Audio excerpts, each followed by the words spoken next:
All right, what's up, guys? I'm not gonna hold you. The fight's in a couple hours, and I just wanted to give you my quick thoughts on it before the fight starts.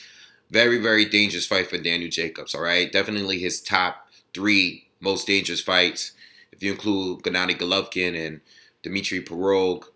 Sergiy Derevyanchenko is an excellent fighter. Crazy amateur background. Hasn't fought the absolute best at middleweight at 160, so. The reason why this fight is so hard to call is because Sergiy hasn't fought the best at 160 yet, okay? He has a lot of experience, though. But we haven't seen him fight anyone on this level. Tureano Johnson is not on that level, okay? Sam Solomon was a good middleweight at one point, all right? But I never thought he was that great to begin with. I thought he was a champion at the time where the middleweight division was kind of weak. Okay, I seen the Russell fight between Derevyanchenko. I've seen those three fights. I've seen those fights before, but I've been watching them throughout the week. I thought those were like the best choices to watch his fights. It's just hard to call because even though I thought Tureano Johnson was his best opponent, Tureano Johnson makes any fighter, he makes every fight look tough because his style, he kind of mauls you, he smothers you. But he's very easy to hit, but he's hard to knock out. Sergiy had to box him out, hit him all fight long before he got the stoppage late, okay? We already know Daniel Jacobs doesn't fight that way, okay? Daniel Jacobs very, very, very well-rounded,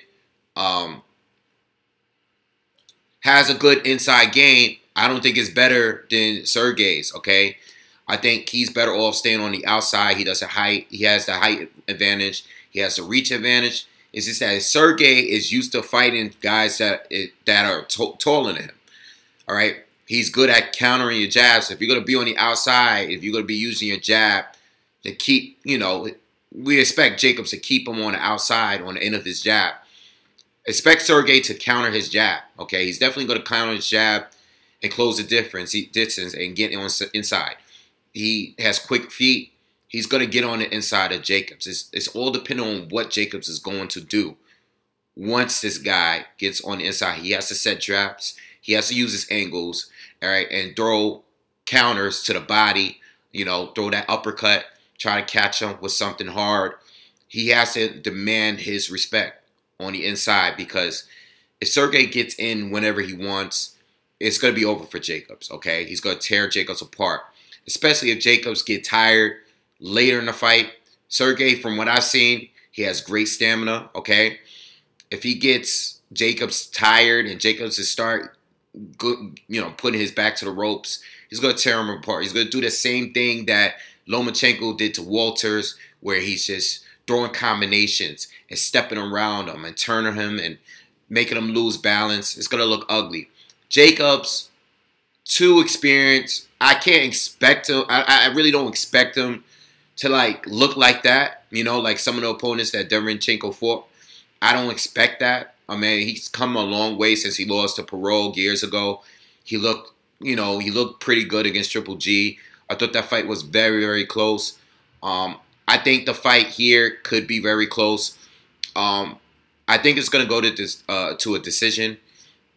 I personally believe that Jacobs is going to win by a decision. If Derevyanchenko wins, it can be either by decision or by knockout. I don't see Daniel Jacobs knocking Derevyanchenko out. Okay, I just don't see it. But I haven't been great with picking Daniel Jacobs' fight because I'm kind of emotional about him. I'm a big fan of him. And the thing is, being that he got knocked out by Pirog, he went a long way without fighting really good fighters, okay, until he fought Peter Quillin. Peter Quillin at that time had a way much better resume. So at that time, I kind of gave the edge to Peter Quillin, and he got him out of here in one round. Then when he fought Triple G, there was another fight where I thought Jacobs was going to lose, and I actually thought Jacobs edged that fight, he did a lot better, or at least, I haven't watched the fight in a while, but he at least did a hell of a lot better than I expected him to do. I thought the fight was very, very, very close. All right? So Jacobs, the thing is, like, a lot of people is talking about the Selesky fight. Selesky is a very good fighter, you know. I don't know if people were expecting, you know, I don't know what people were expecting, but Selesky is a very, very good fighter. Okay, he beat Centennial Jr., a guy that Jamal fought recently. He beat Jack O'Kay, a guy that gave Demetrius Andre his toughest fight to date. He has a couple of decent opponents on his resume, all right? Selesky's a good boxer, clearly. You know, I don't think that fight when Jacobs, I don't think the fight was really close. It's just that I think people expected more from Jacobs. I think Jacobs, we see the best of him when he steps up. And I consider this one of his toughest fights in his career, all right? Top 3. So I think we're going to see the best of Daniel Jacobs. I'm going to go with Jacobs on this, okay? I'm just going to ride with him because I think he's going to win by decision. I think his experience is going to give him enough to keep Derevyanchenko off him, enough to squeeze these rounds by. I think Derevyanchenko has to work harder, being that he is shorter and being that he has to get on the inside of Jacobs, where it's also a dangerous place. You know, he's a mid-range, close-range fighter because he doesn't have a long reach. He's very short. He has to work harder. And even though I think he's better on the inside, Jacobs is still dangerous on the inside, okay? All right? So I'm leaning towards Jacobs with this. I think this is a legit 50-50 fight, but I'm leaning towards Jacobs with this one by decision. But if there is a knockout, I think it's going to be Derevyanchenko. I think Derevyanchenko has a better chance of knocking him out, all right? I just think his power and his combination, once he gets a good rhythm, I think he's stopping you. I think he's a better finisher between the two. Jacobs takes his time sometimes.